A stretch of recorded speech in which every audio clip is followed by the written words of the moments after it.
మనుషుల దగ్గర ఏడుస్తుంటాం.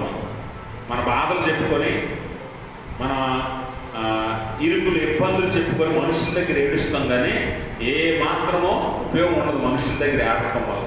ఒకవేళ అదే ఏడుపు నువ్వు దేవుని యొక్క ఏడిస్తే ఖచ్చితంగా నీ జీవితంలో కార్యాన్ని చేసి చూపించగలరు. చూడండి, ఎప్పుడైనా మనం ఏడిస్తే ఇంకొకరికి నవ్వులా కనిపించవచ్చు, నవ్వు అనిపించవచ్చు కదా, కానీ నిన్ను చూసి నువ్వు ఏడుస్తుంటే నిన్ను ఆదరించే దేవుడు మన దేవుడు.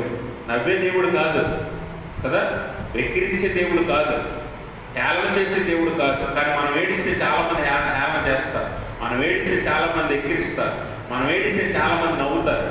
కానీ నీ నవ్వును చూసి నీతో నవ్వే దేవుడు, నీ ఏడుపును చూసి నీ బాధలో పాలు పంచుకునే దేవుడు మన దేవుడు. దేవునికి స్తోత్రం.